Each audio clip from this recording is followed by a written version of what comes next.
All right, so we have a hybrid event this evening, and it seems like we have more people online than we have in person, but it's the new post-COVID world. So welcome to our 2023 fall meeting of the Another Look session. A few quick thanks to start off with to Continuing Studies, the Humanities Center, and the DLCL for their continued sponsorship. Tonight's event is also being co-sponsored by the Cultural Institute of San Francisco. In Italy, John Fante, whose book we're going to be discussing tonight, is really considered an Italian, or at least an Italic author. Every one of his works, down to the last word, has been translated into Italian. So many thanks to the Cultural Institute, and especially to the Consul General Sergio Strozzi and Cultural Events Director Franca Cavallaro for publicizing our session widely among the Bay Area's Italo-American community. Thanks also to Steve Cooper, an MFA faculty member at California State University, Long Beach. Steve Cooper is probably the world's leading expert on John Fante, and he has provided us with valuable background material and has been beating the drums about our session tonight down at CSU in Long Beach. So thank you, Steve, and thanks as always to Cynthia Haven, our administrator, for all she does to keep our book series going. Robert Edgar has been invaluable the last few sessions. He's in charge of the technical aspects. He records audio visual, posts it as videos on YouTube. So thank you very much, Robert, for all the help you've been providing us in the last few years. Let me mention that Another Look depends ever more these days on private donations.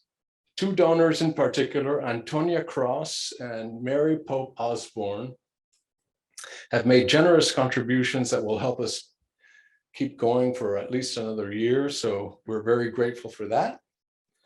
Thanks also to Betsy Morgenthaler and others who have sent in some checks. Neither Cynthia Haven nor I do any active fundraising for Another Look. We don't even like to ask for contributions, but we do accept them gratefully.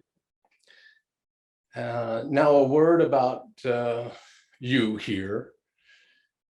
In the novel under discussion tonight, Ask the Dust, there's a minor character who, in my view, is a major hero in the story. Her name is Judy Palmer.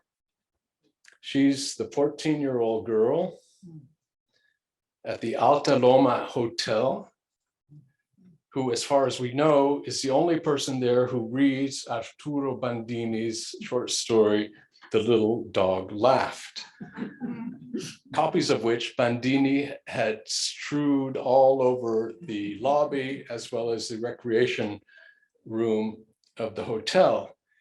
Bandini is so moved that Judy actually read his story that he asks her whether she would please read it aloud to him. And as she does so, he starts weeping, and then she starts weeping as well. And then the girl's mother barges into Bandini's hotel room and whisks Judy away. Now, I bring up that scene because it reminded me of something that I've stressed at this podium on more than one occasion, namely that when it comes to literature, the primary heroes are actually the readers and not writers. And in the novel, Ask the Dust, Bandini, the character, fantasizes obsessively about joining the great pantheon of writers, of becoming a kind of writer god, but without Judy, or whoever else takes the time to read a writer's work, Bandini is nothing. Fante is nothing. Dante is nothing. Even Homer is nothing. As Nietzsche's Zarathustra on his mountaintop says to the sun one early dawn, "Oh, you great star, What would you be had you not those for whom you shine? And we do live in a time when writers and would-be writers keep adding more and more publications to the mountain of books that all depend on an ever-diminishing pool of readers. So I've said it before and I'll say it again. It's people like you who read and who participate in book events like this one. You readers are the true saviors of literary history, because without you, great books are performances in front of empty stalls. So congratulate yourselves on being here and having read the novel, Ask the Dust.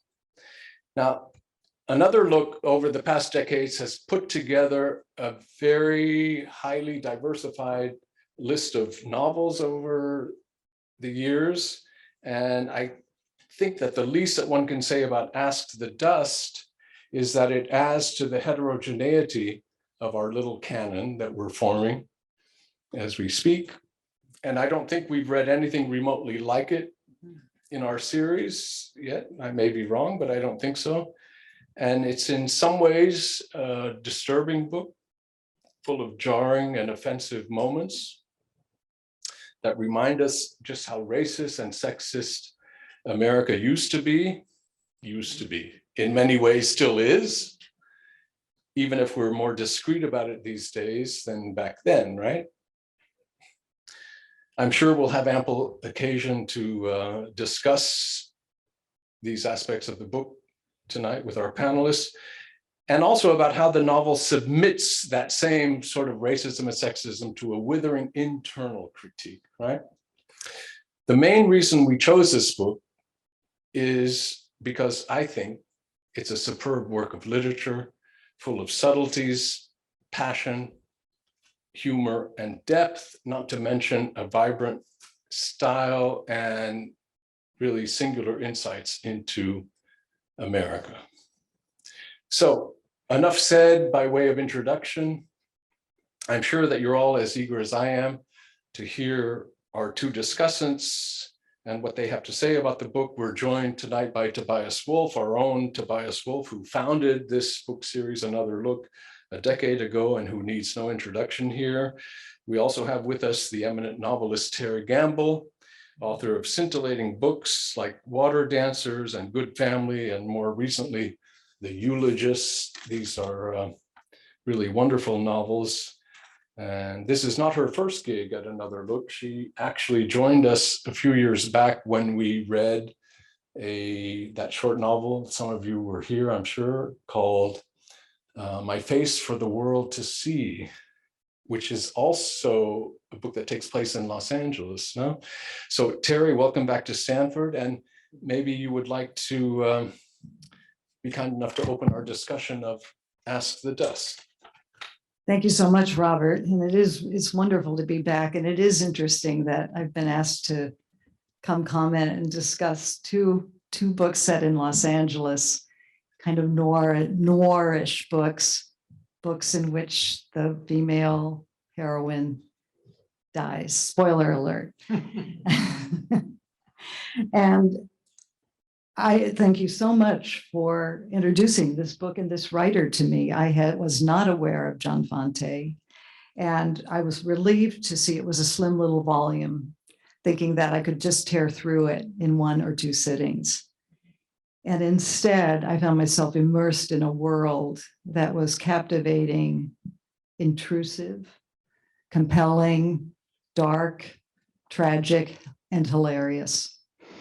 So I assume most of you have read the book, but I think one of the reasons Robert also invited me to speak with Toby tonight and with you is that I'm from Southern California. So, this resonated with me. I grew up not on Bunker Hill, but in Pasadena. And if any of you recall, there is a paragraph in the book devoted to a girl from Pasadena who is the fantasy of the writer who's the protagonist, Arturo Bandini, in the story. So it really made me laugh when I came across that.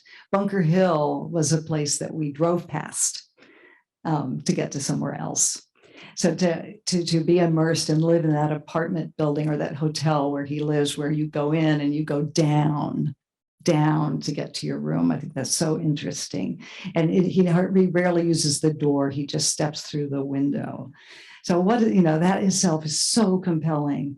But like many of you, I think that you start off with this book and you're reading it, and his writing is so vivid, so rich, so funny, so immersive. And then he meets the woman, he meets Camilla. And that scene is so jarring. And I thought, God, this guy has no game. And the racism is so provocative that I think to our 21st century ears, it's just shocking. The misogyny is shocking. And yet this book is set in 1939. And so it really read true to me. And so reading more about Fante and about what he was going through and what Arturo Bandini is going through, the experience of race in this country, we think of it often like in terms of Black Lives Matter or Asian Pacific people. But at this time, in this decade, or before the war, an person of Italian descent would have been considered non-white. They were in his first generation, and he encounters this Mexican woman who is dealing with many of the same issues. And I think I just want to finish my remarks with one passage that hit me so much was that was sort of thrown back in his face after I think he's met Camilla and he's lusting after her and he's been terrible to her. His whole come on is just to call her vicious names and to pour coffee over the tip that he leaves her.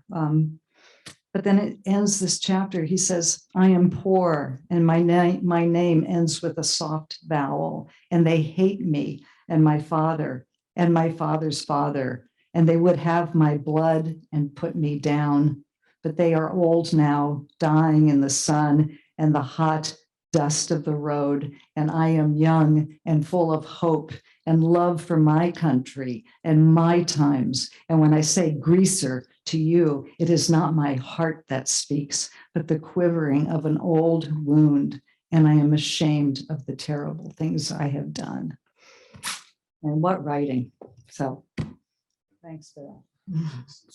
So a question for you before we go to Toby. In that passage that you read, I am young and full of hope and love for my country and my times. Do you take that country to be the country of his present or the kind of the future of America, where America would have overcome or transcended everything that he is feeling so guilty and shameful about?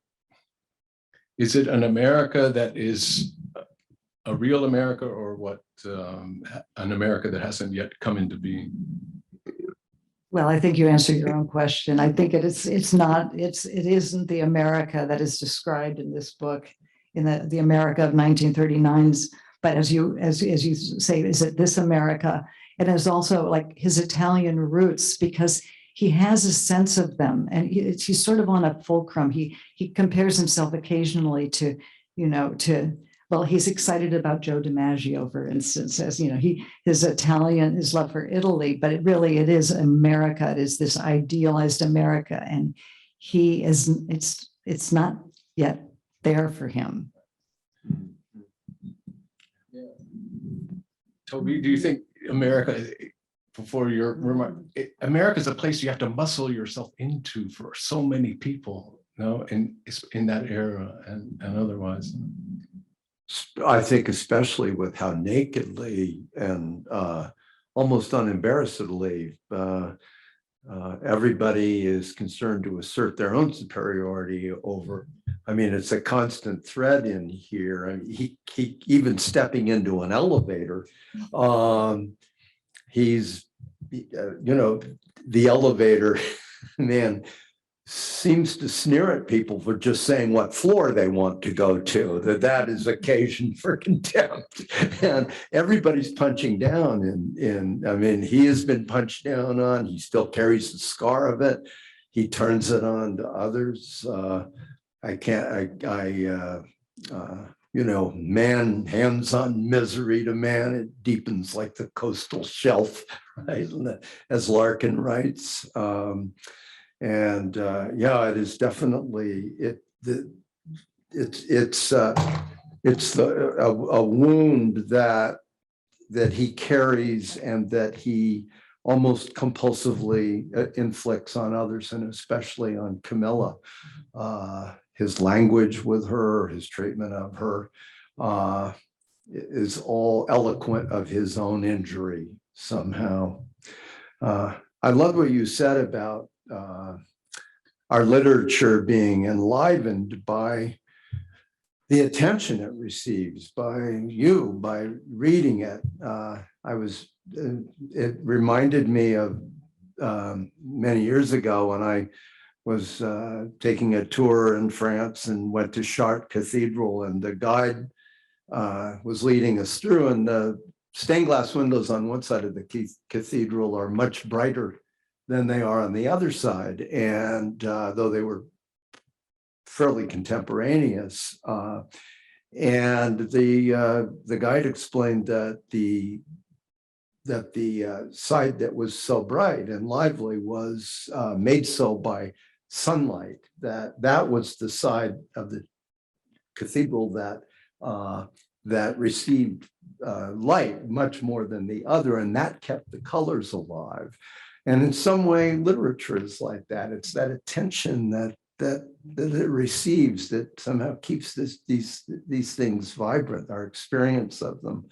And that's why I love getting together and talking about these books.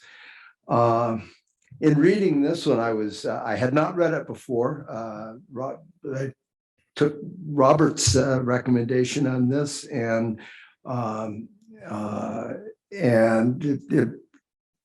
it is an original piece of work. The voice, the minute you begin it, you are in a person. This is a distinct voice, a distinct character, and I'm reminded of something that I think Wright Morris once said, that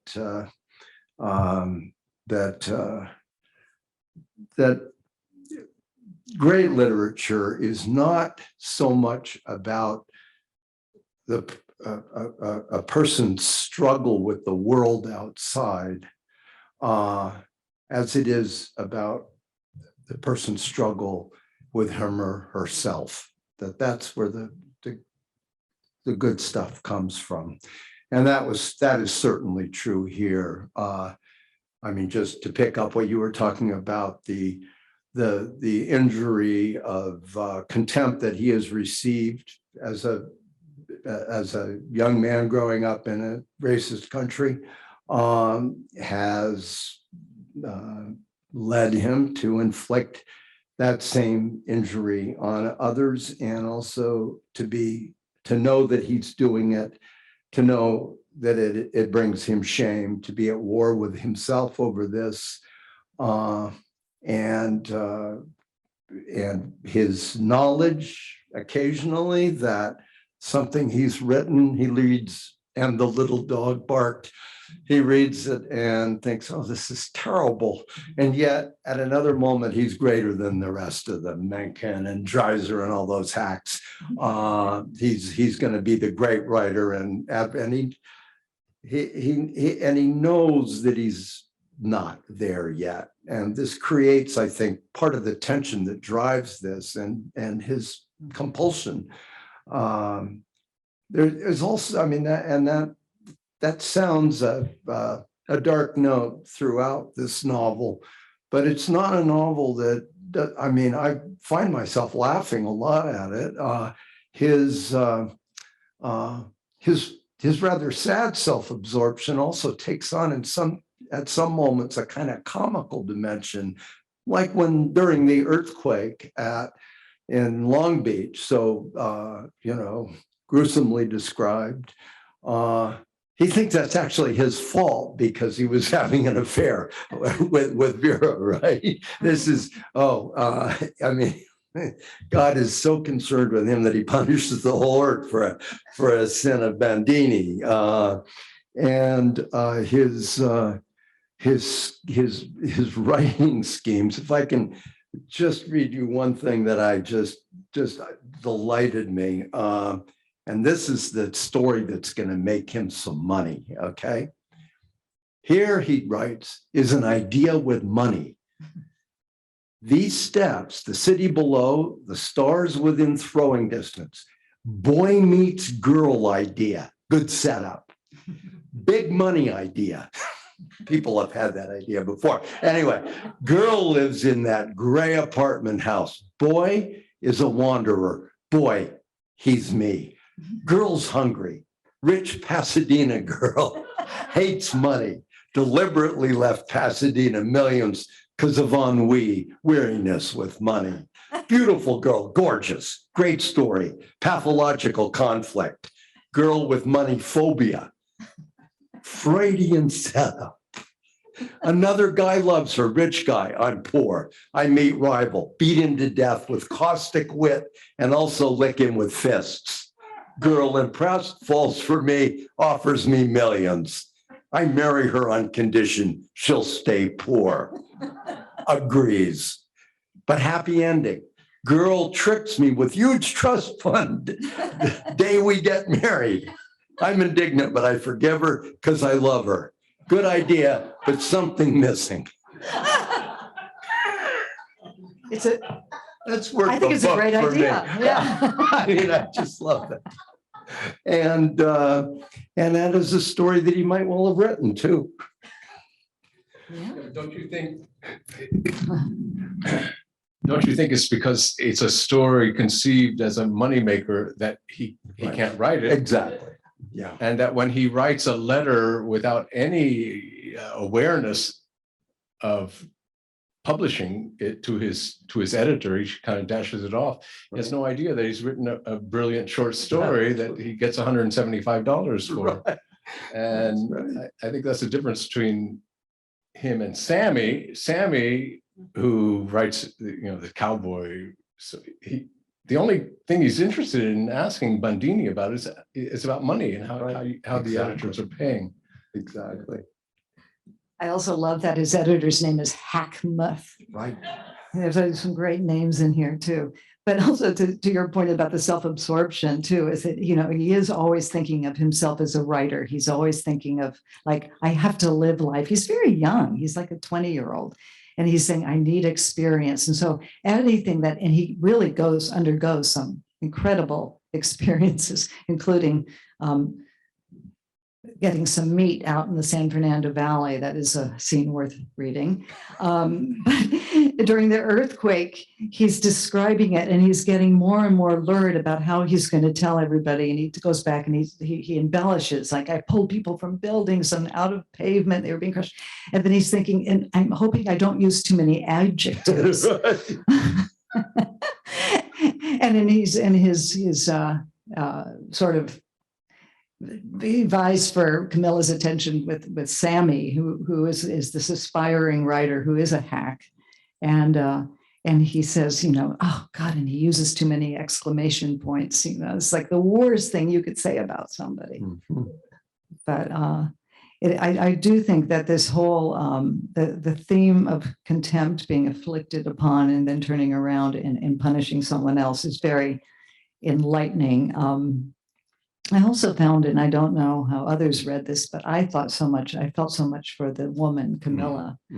Mm-hmm. We are in the mind of Arturo the whole time. I mean, obsessively so. His thoughts are just pressing forward. And I think it's so interesting. He writes in all three persons. He writes I, you, he. It's like everything is about him. And then there's this incredibly compelling woman who gets into his awareness from her laugh. He hears her laugh in the restaurant. Mm-hmm. And I think it's fascinating about what is it that happens to men when they hear women laugh. Mm-hmm. And it's kind of a crazy laugh. And then she does some crazy things. And we were talking about this at dinner. they must have had some killer weed back in the day, because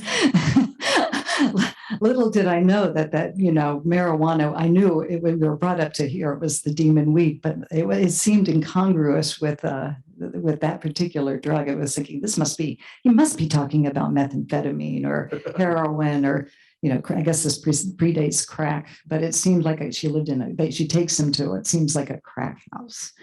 And the seediness, is visceral, but her tragedy is as much the story as his. You're right.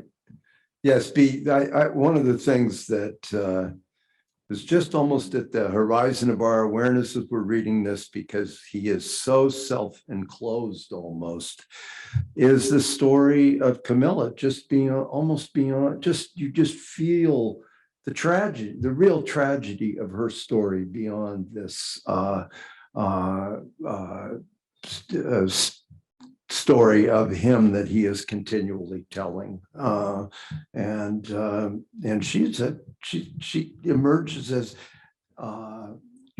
she's an almost spectral presence after a while in the story, and again injured and loving someone who doesn't love her and sends her away. So there's that kind of deep note being sounded in the story as well, that is counterpoint to much of the comedy in the in the novel. This climbing, I love this business. He has to climb out of his window, and Camilla actually climbs in at one point. So a question about, what you were saying, Terry, about the heavy presence of the first person singular, this I that is a very male subjectivity through which a lot of things are filtered. Camilla, even though she's always coming to the reader through his own perception and fantasies and imagination and hallucinations even, the question, is there an otherness, an opacity, a density in her character that the male subjective author has not been able to incorporate, domesticate, and metabolize? Does she still remain outside of his, let's say, conceptual grasp? I don't know how many of you were here for our last meeting when we discussed A Room of One's Own by Virginia Woolf, but I wanted to remind us of a passage there that we discussed in our last meeting, where she's talking, this is A Room of One's Own is about women in fiction, and she writes towards the end of that about reading a book, contemporary book by a male author, and it's all very well written. He comes from a family or a tradition where he's been well nourished, he's been well educated, he's had all the privileges of a male in England at the time, and the book is very nice and so forth. And then you have a series of buts. But after reading a chapter or two, a shadow seemed to lie across the page. It was a straight, dark bar, a shadow shape, something like the letter I. One began dodging this way and that to catch a glimpse of the landscape behind it. Whether that was indeed a tree or a woman walking, I was not quite sure. Back one was always hailed to the letter I. One began to be tired of I, not but what this I was a most respectable I, honest, logical, as hard as a nut, and polished for centuries by good teaching and good feeding. I respect and admire that I from the bottom of my heart. But here I turned a page or two looking for something or other. The worst of it is that in the shadow of the letter I, all is shapeless as mist. Is that a tree? No, it's a woman, but, and she goes on. And then finally, the end of this but, she has to say, I have to complete my sentence. She says, but he was boring because there was nothing behind the I except this very narrow male subjectivity. The question for the two of you, is the very dominant predominant presence of a first person singular in Bandini's Ask the Dust. Does he fit under this rubric, or is his eye so porous that Camilla is a real woman with passion and the mystery? Is the landscape of Los Angeles that he describes, does it break through, the subjective lens of the narrator? Is this eye an obstruction, or is it actually an opening onto the world that the protagonist inhabits? Yeah, Terry. What a great question. As you were reading that, I think our porous, that is an interesting word. Is his eye porous? And he does use you and they. Yes. In talking about himself, or he talks about Arturo in the third person. He's always trying to figure himself out and the world. And then when he's castigating himself, there's a lot of guilt, a lot of Catholic guilt. And then it's you, Bandini, you, and then I.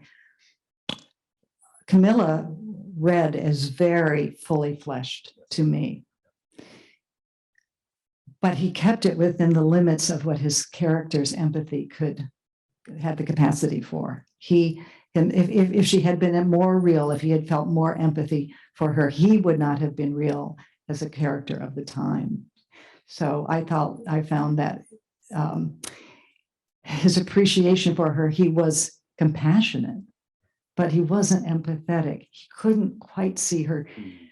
Except to the degree, I think that unconsciously he understood the immigrant experience and the shame. And that was probably what makes him lash out at her. Now, I'm not a psychologist, but he goes after her shoes. So anyway. No, that's right, I think. Also,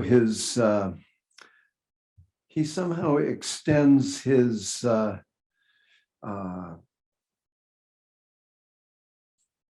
kind of self-loathing, he extends it to others as well. It bleeds out in that.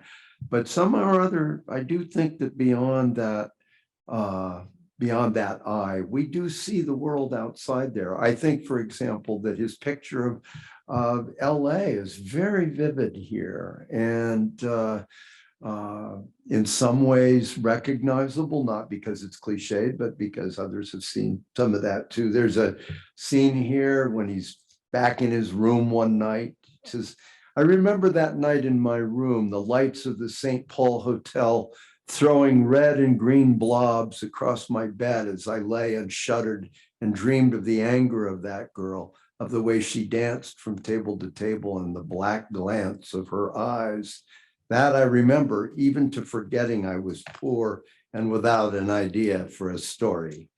But even the isolation, those neon lights shining in his room, it's like a scene from a movie, isn't it? A noir movie, and it belongs somewhat to that tradition of LA noir that you find in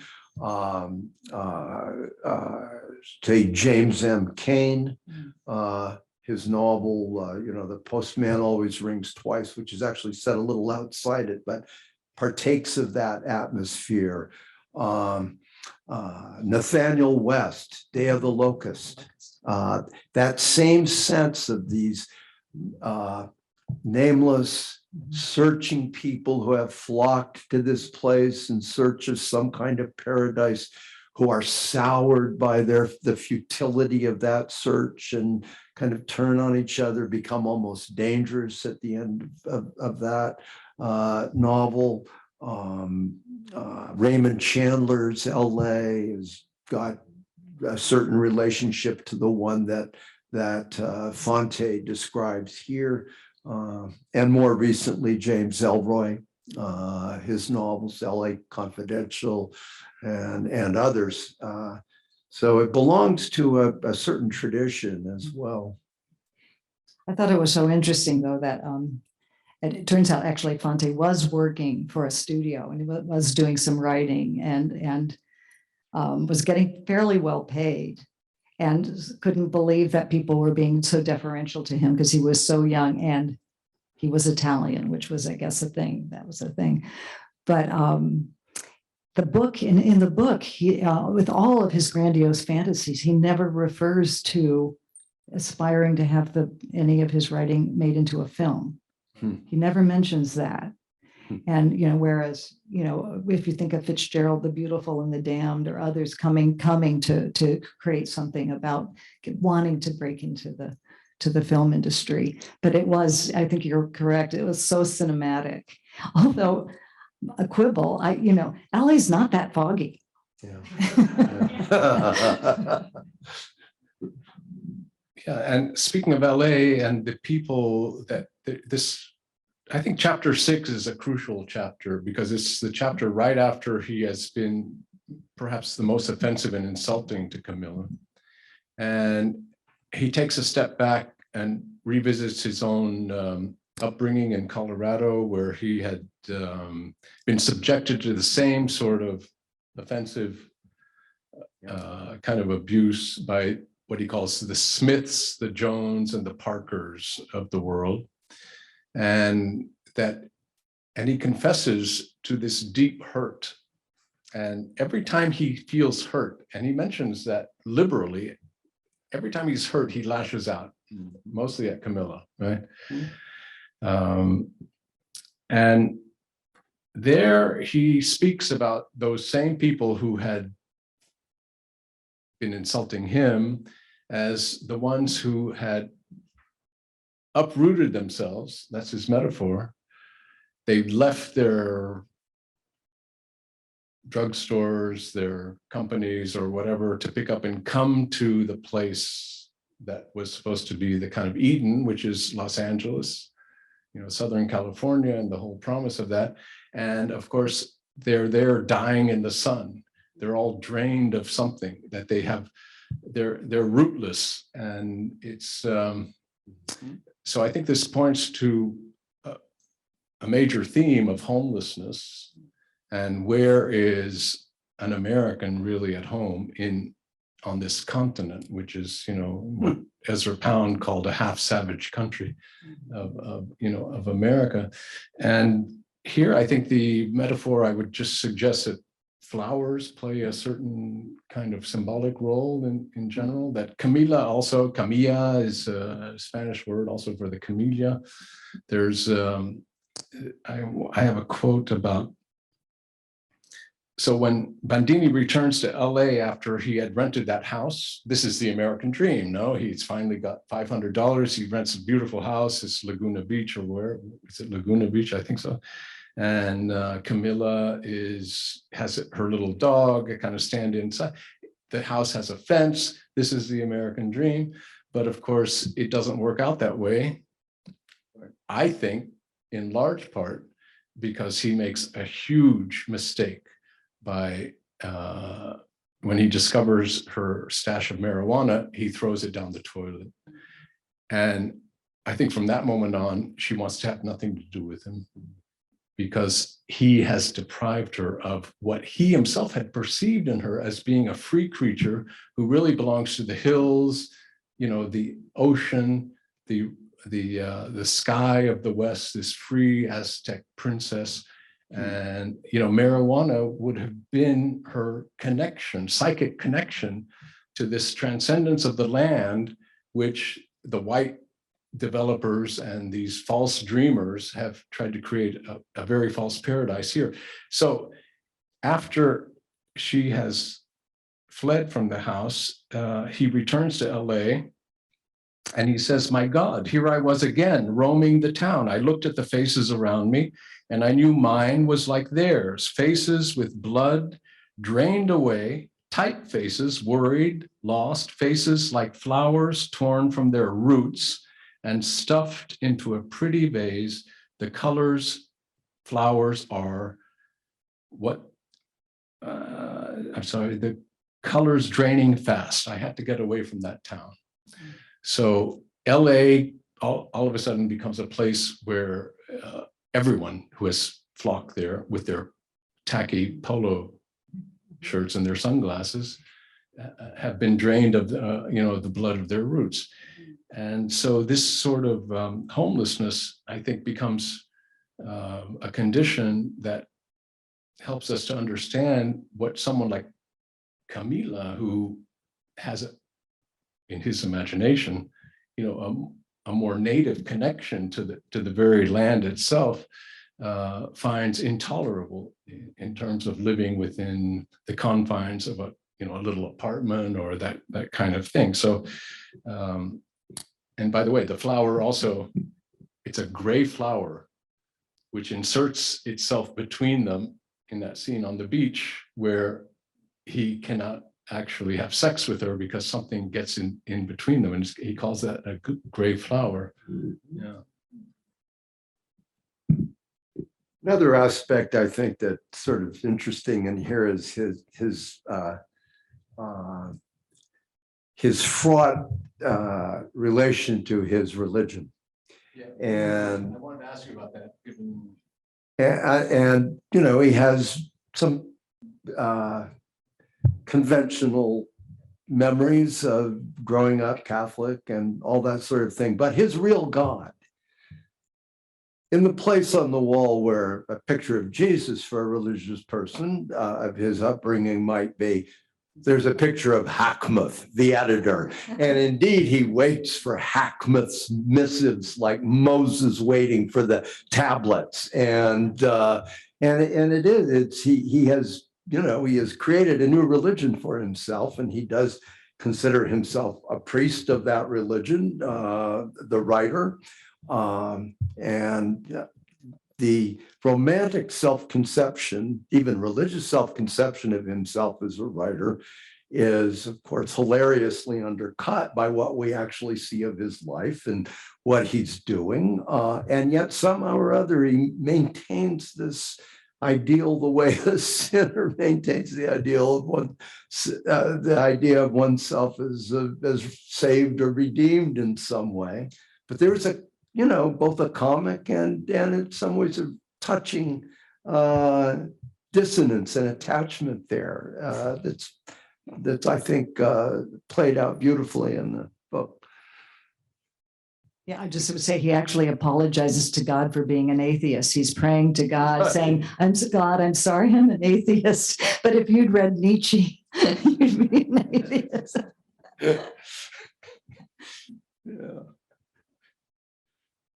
It's true that Hackmuth is elevated to the status of a deity, but frankly, he is a better God than the God of the Bible, who oftentimes will deny blessings to his people or to particular individuals. It's a very erratic God who you don't know how to please. Whereas Hackmuth, at least every time he sends him something, that there's a generosity in that editor that translates into the form of a check. First for $50 and $175 and $500. So this is a very generous God, and I think generosity is also another really important motif here, where he has a surplus of giving, Bandini himself, when it comes to Camilla, where he will send the money, and as long as he is unscrupulous about spending indiscriminately his money. And I think that that one act of taking away something from her, namely her marijuana, it kind of unraveled the whole basis of that relationship, which was predicated on an over-giving on and that kind of generosity. But so in that sense, I think Hackmuth is, I don't think he's a false god. I think he's based on the figure of Mencken, who was a real mentor to John Fante, and who was a very generous father figure. So much of literature, especially American literature, is about really bad fathers and the Oedipal strife, where the father feels that he's enhancing his own power by always denying a blessing upon, upon the son or the son figure. And it's very refreshing to find a father figure who has this kind of open-hearted generosity. Yeah, I found myself wishing I had that editor who would respond. But that is such an interesting observation, and Hackmuth does in fact respond to him quickly. But in real life, Fante is actually rediscovered by Charles Bukowski, which I think is such an interesting story. It's in the little preface, where Bukowski's in this library sort of searching for inspiration, and he pulls this book off the shelf and is just swept away. And I don't know if that Bukowski would be considered like the wonderful son for Fante, but he was devoted and really boosted him up until he died. And he resurrected him in the 70s. He resurrected him, and I find it really gratifying that Fante got to enjoy some of his success and dictates the third book in the Bandini series, dictates it to his wife verbally because he was suffering from diabetes and had gone blind and lost his legs. Yeah. So I wanted to ask the two of you, being writers yourselves, because one of the major representations of the protagonist is his unconditional commitment to being a writer.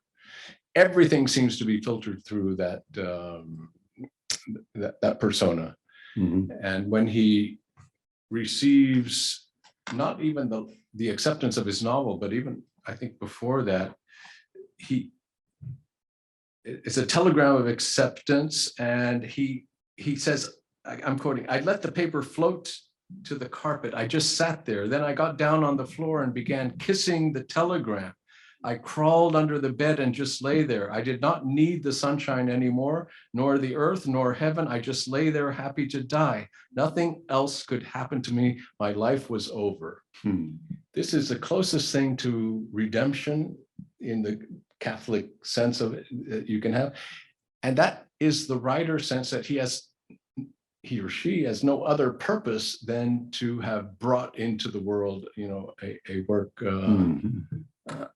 of art that has received this kind of confirmation. Got an imprimatur. Have you ever felt that? Yeah, I confess that I have been delirious with joy at the acceptance of a piece of work. Yes, I have. Yeah. Another thing about the way he figures himself in this, the way he figures Bandini in here. When I think about when this was written in the 30s, late 30s, the colossus of American literature, that was Hemingway.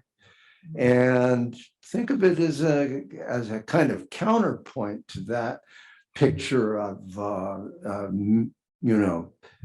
manliness always carrying the day, having its way, virility, unfailing virility. And it's almost in some ways as if he set himself up as a kind of negative of that. And I think it's a kind of a courageous way to create this character, and by implication to portray oneself in this book at such a moment when there was such a presence and such an idea of what a writer is and should be. I'll also point out this book was published in 1939, and I'm sure that he was delighted. He'd already had a novel published that was very successful, also with the same protagonist. And to your point about, do you feel delirious with joy and want to crawl under the bed? Yes. And it doesn't last. And it didn't last for Arturo. He's immediately calling the post office to see if any planes have crashed because his contract is coming by, he thinks, airmail. So he's so insecure about it. But the 1939, and so the Stackpole is the name of the publisher. We were trying to remember. Stackpole was his publisher, and Stackpole had decided to publish that same year Mein Kampf. And they were in a lawsuit with Hitler, the Third Reich. And I mean, you just think, so they had no money to promote Fante's Ask the Dust. And you think, like, wasn't Hitler busy that year? I mean, I don't mean to make light of it, but it's so kind of like, you can't make this up. It's kind of bigger than his tale about the Pasadena girl. Book dies due to the Third Reich. Yeah. And there's a mention of Hitler in the book. I think in the same passage that I read about, let's see if I can, the idea that Hitler was being talked about in the news, but Hitler was nothing. My book has just been accepted. That is the real news, is that, literature is news that stays news.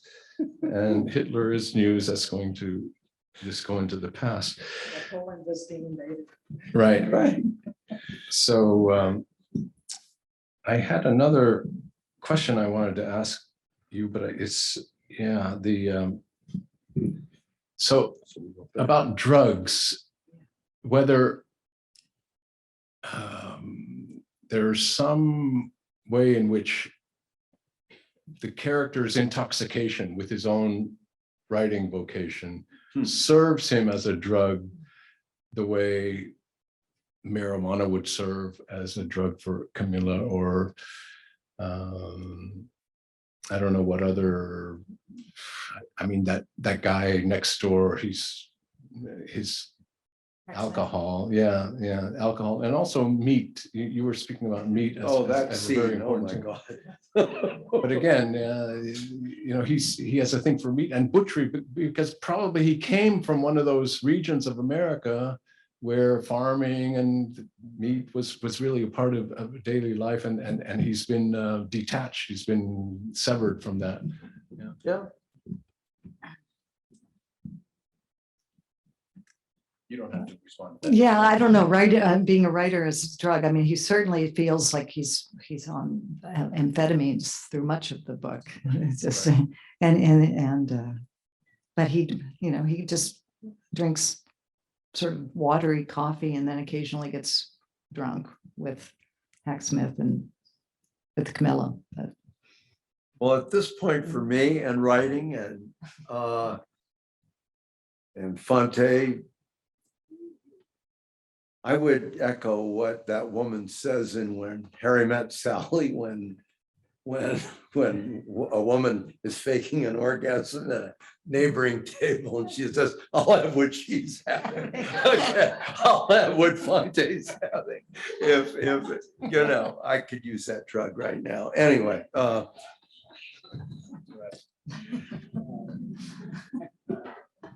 So let's open it up.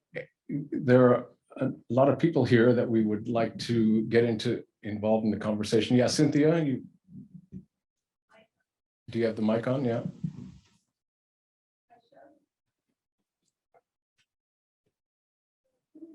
Would you please write your questions into the Q&A section, and we will ask some questions from those of you who are tuning in. And otherwise, we have audience questions. Here in the live audience, yeah.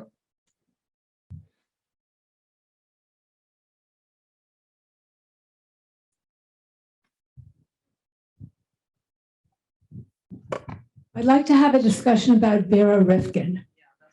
She was such a bizarre and dissonant presence. And to your point about religion and the Catholic religion, after she disrobed and he saw her disfigurement, he railed against God and he said, how could any God do this to anybody? And then he had a whole dialogue about the cruelness of a God. But it was a very strange interaction with Vera coming into the room. And I'd like to hear about what you think about it.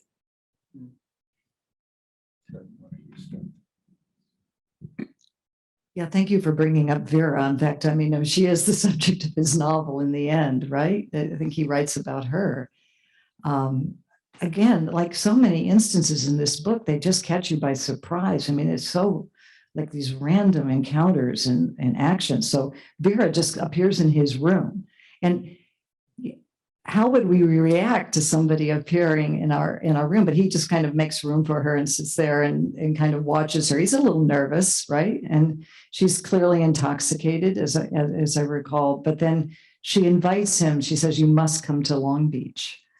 And he knows he's going to go eventually. And he goes to Long Beach. And finally, I think it's implied, it's not explicit. Fante doesn't ever get very graphic, but it is implied he finally has sex. And then the earthquake happens.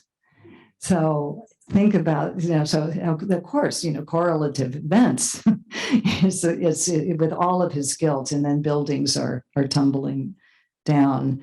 But she is such a fascinating character, and the description of her lodging, of her room, and the Murphy bed, and the clothes that she kept. She only had one set of clothes. I mean, there's so much poverty in this book, and it's the end of the Depression, and people are trying to make a go of it with so little. And she too, the other main female figure in the novel is tragic. And one is Mexican, the other is Jewish. The two categories that Mrs. Hargrave says we don't allow Mexicans or Jews in the Alta Loma Hotel, no? Which is weird. It has this Mexican name, Spanish name, but they become the main protagonists of this novel of Arturo Bandini. So yeah, and she does appear out of nowhere. We're not given any sense of where she might have seen him, and it's almost like a magical apparition, and I think it connects with what you were saying about Hemingway's, this kind of American virility of a kind of false myth of masculinity without insecurity. Fante knows much better than Hemingway that American masculinity is just shot through the whole core of itself with insecurity, and he's giving us the underside of that posture. Exactly. We have a question from Martin Cohen. Do you have any idea why Fante is better known in Italy than in the US? I mean, I can only speculate, and I think part of it has to do with the Catholicism, the sort of lapsed Catholic syndrome, which is the majority of Italian population in this state in the last 20 years, when Fante really became a major figure. There is also this, I think, a connection in Fante's work with the feminine that has a particular appeal, to a certain Italian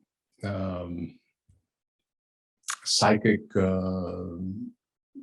historically, culturally determined exaltation of the feminine in that culture. And yeah, the sense that he is a deeply flawed individual who is struggling to maintain, an appearance to the world which doesn't really correspond, to the inner self and the inner torment of the self. And so much of Italian negotiation with everyday life is about trying to manage appearances and personas and masks to the external world. There's such a discrepancy between what you try to project to the outside world and what the reality is behind the doors, behind the facades, behind the masks. And I think Fante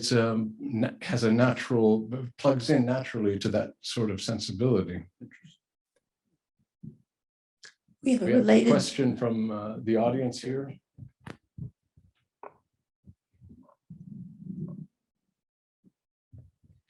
I found this book very uncomfortable to read in so many ways. One of the things you didn't touch on yet, and maybe this is all still part of the same issue of his being insecure and immature, is just his relationship with money, right? Mm. So he's so poor, and yet as soon as he gets money, he spends it ridiculously, unwisely. Like, I'm like, what are you doing? It just, every part about this makes me feel uncomfortable. He pays the prostitute to talk because he's uncomfortable and gives her a bigger tip. I mean, just, I'd love your comments on the money throughout this. You're right. And I mean, he gives outrageous tips to people and tell them to keep that, doesn't want to take change. In fact, Mrs. Hargrave chases him out onto the street with a $5 bill he's trying to give her. And it's almost as if he feels compromised in some way by having money. But it's a squalid weight that he wants to rid himself of. Again and again. Maybe it's his notion of the purity of his art should not be sullied by this kind of reward. He does have this very romantic self-conception of the pure writer. I think he was just profligate. And I, like you, felt so uncomfortable. I was like, as a mother, I was going like, stop with the spending already. And he did have that really infantile kind of romanticized view of what being wealthy was like. Remember, he's at the hotel and he's feeling resentment toward the doorman because the doorman has espaliers or something, braiding on his uniform. And then he sees that couple drive up and step out and he goes, oh, to have, give me some time with that, but he would know, that if he ever was, it would be gone. So it was a brilliant addition to his character. Yeah, if I can read from from a reader of the book, it's a communication to me, and I didn't get any permission to read it, so I will not mention who it's coming from, but it said, by the end, I was fascinated by the sinking feeling of reading about Bandini's loss of those riches he gains.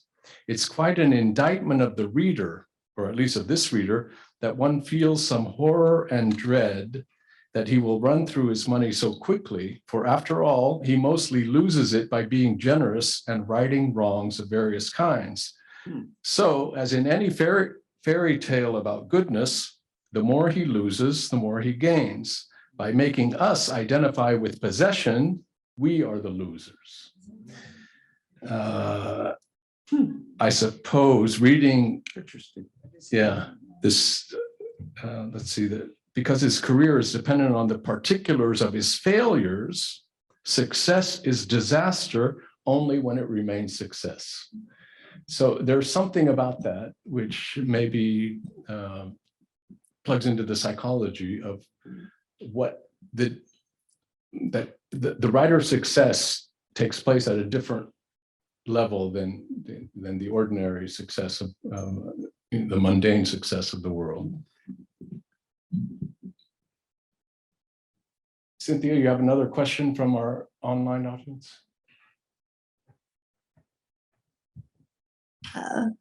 From Paul Carangella, Robert, the author's 5-letter last name may have reminded you of a much earlier Italian 5-letter named author, even rhyming. Why is the earlier one not present for the author and his Italian character? So, talking about Dante? Yeah. Well, I punned on that in my introduction when I said, without Judy, Bandini is nothing, Fante is nothing, Dante is nothing. Yeah. I don't know why he doesn't make, I don't know if he ever made anything about that, but my feeling is that Fante would have been way too modest, not modest is the wrong word, but it would have been too grandstanding or Hemingway-esque to pun on his, the connection between Fante and Dante. I think I'm glad he didn't do, as far as I know. Well, you wouldn't want to draw that comparison, would you? No. You wouldn't want to invite that. Right. But thanks for that question. I have one from Esteban Cordoba. Thank you so much for the wonderful discussion. My question is, could you speak to the dimension of the city Los Angeles as a character in the novel? LA woman? Oh, yeah. Well, you've already heard about my quibble with fog.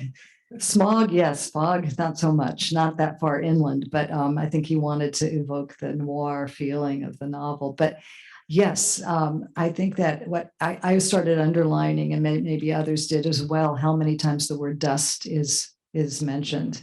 It's just the dust, and that or other analogs for dust, and the fact that the desert is just beyond probably the San Andreas mountains, pressing to reclaim as soon as everybody's gone. It'll come back, and everything else is quite artificial. That he describes. I mean, he's quite lurid and beautiful. The lights that he looks out upon. I think he says red, green, and blue. He repeats that several times, and then the wonder he feels as he looks through this window, the same window he climbs in and out of, that he looks out on a palm tree. And again, this really betrays that transplant from somewhere else where there are not palm trees. He's from Boulder, Colorado, or perhaps Boulder, Nebraska, according to his lady. But he looks at this palm tree, but then the palm tree itself is dirty. It's blackened and he evokes carbon monoxide repeatedly and the cars, and then these neighborhoods, some of which he describes by ethnicity, and you get that sense of that dark underbelly of LA, that the parts that are not Pasadena or Beverly Hills for that matter, that are really, God, if you've ever flown into LA, just the sprawl. Of course, it wasn't probably as much so in the 30s, but it's just like, how can there are so many vast neighborhoods. And even when I was a kid, though, you could drive from LA down to San Diego, and you would leave LA and you would be in orange orchards, which was incredible, except for the Matterhorn was there too, because of Disneyland had been built. But I thought it just rang so true. And it was a character. It was a character that at time was beloved, but it was also malevolent, and it was out to destroy him. I don't have much to add to that. I do think that he's wonderful at creating the atmosphere of this place he's in. One thing, though, that he has in here that almost none of the novelists that I mentioned earlier who write about LA ever refer to is the fact that there's an ocean there. And he and Camilla actually go in the surf. It's kind of a great scene. When her faking drowning and everything. But in Raymond Chandler, I don't think, nobody ever goes to the beach, or James M. Cain, or indeed Elroy. The last novel we read, My Face for the World to See, which was set in LA. Yes, a woman almost drowns in that novel, but I love that scene here when he goes to the water with Camilla, and she tricks him by pretending not to know how to swim, and but anyway, yes, he does a wonderful job, I think, of evoking the atmosphere, and especially that sense of free-floating frustration, amounting sometimes to hostility and ill will that comes from all these people from elsewhere coming there and being disappointed. And you can really feel it in this novel. And they're not disappointed in Southern California. They're disappointed in what has been done to that place. Because still today, when I go to LA, I have a sense that there are these pockets of Eden that you can sense. It's in the vegetation, the tone of the light.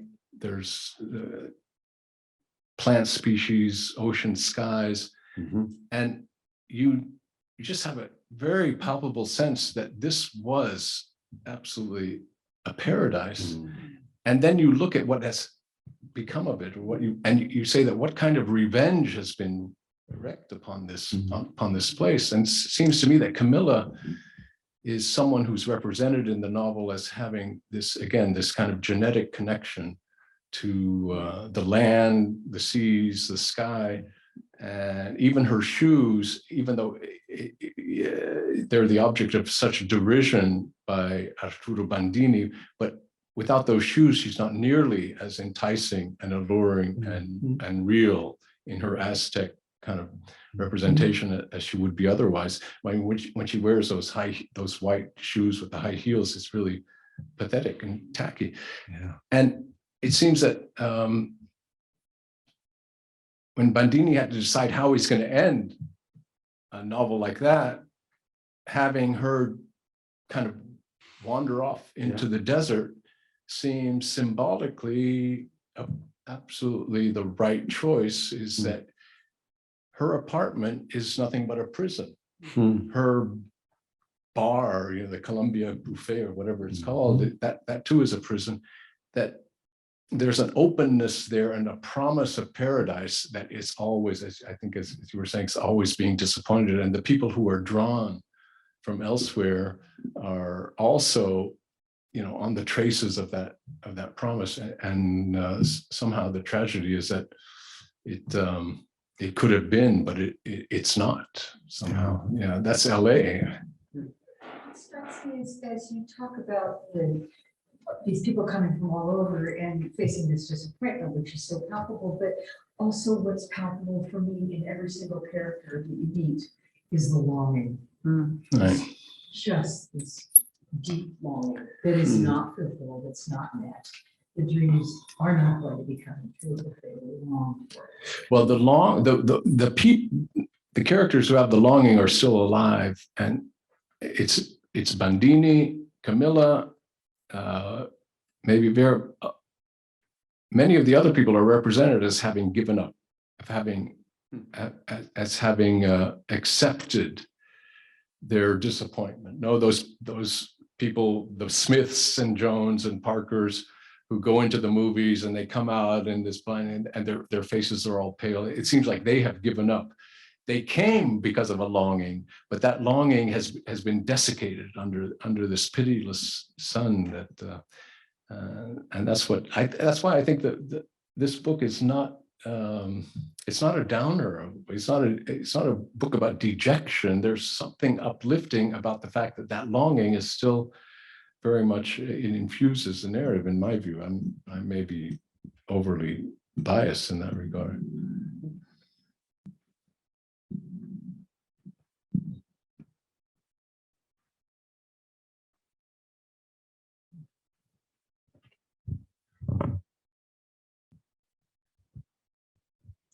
Perhaps to undo the plot spoiler, I'm not convinced that Camilla dies at the end. I think we're primed to think that.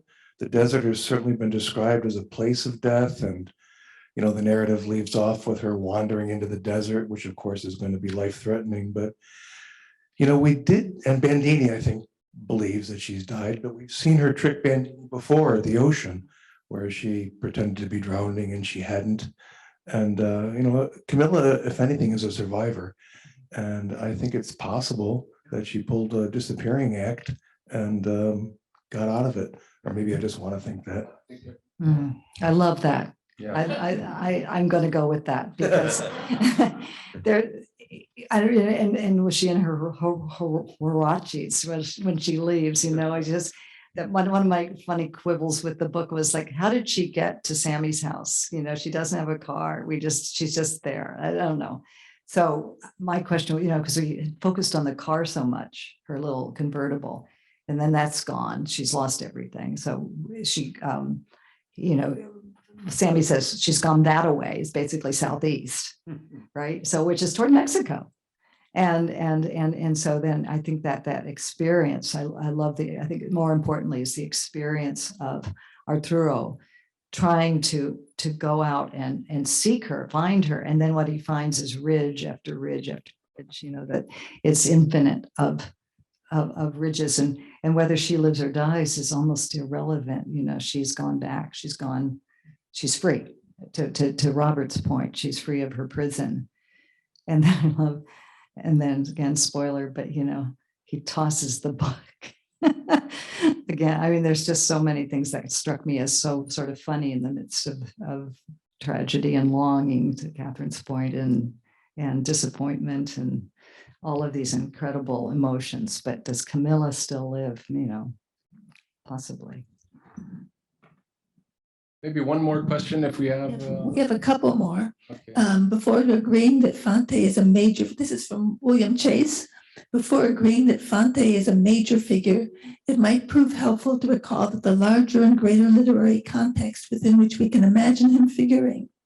That context would include at the highest level the sorrows of young Werther, Joyce's portrait as a young man, Kerouac's On the Road, and Salinger's Catcher in the Rye, and all of the younger Roth.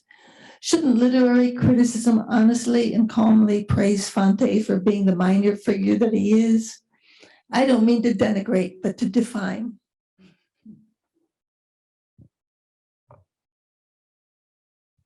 Well, I would, I don't know, this business of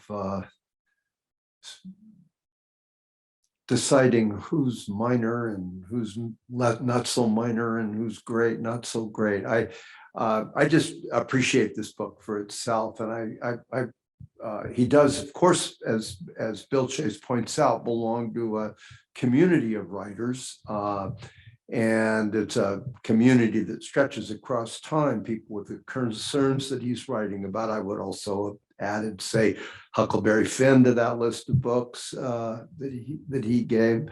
I think it's a fully realized work.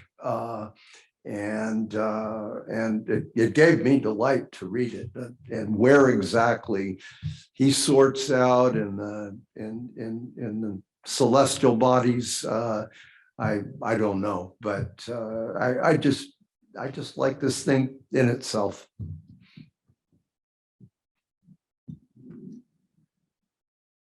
One more, yeah.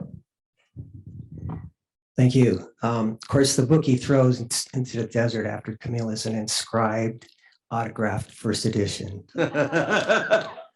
I'm just wondering the title, Ask the Dust. Can we speculate on what the question is? I know we've kind of defined that a lot with, I see dust on shoes and on the road, as we've discussed before. And I think we get the idea of people migrating to LA. So what do we think the question is? Ask the dust.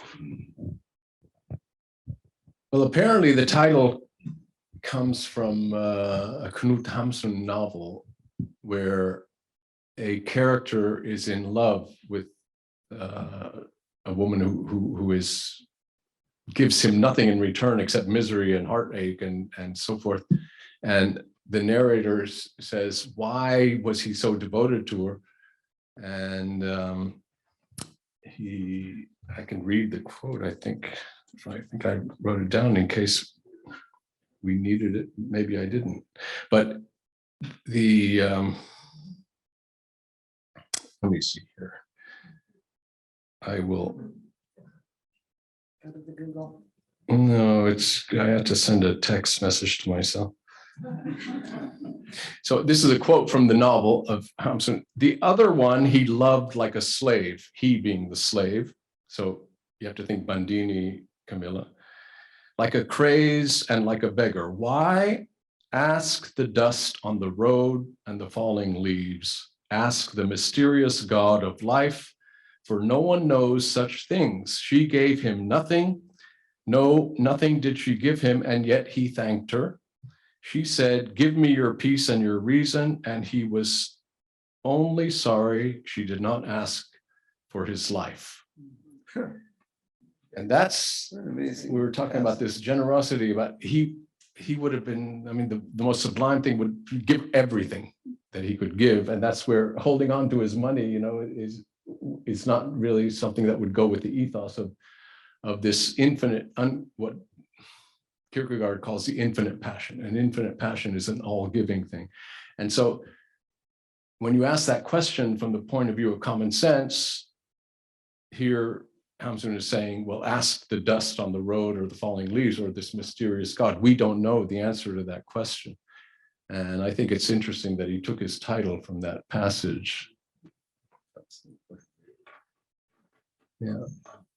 All right, well, Cynthia, I think we can call it call it a session, right? Nothing else online this. Well, there's more questions online if we want more questions. Well, let's see. I think we're all happy to call it quits tonight. Right? Thank you all. Thank you all for coming and for reading the book. I mean, I hope you are more persuaded, if you needed persuasion, that it was well worthwhile. Giving it the time that it took to go through it. So we're hoping to see you again next time, which will probably be sometime in our Stanford winter quarter. So thanks again, and thank our panelists.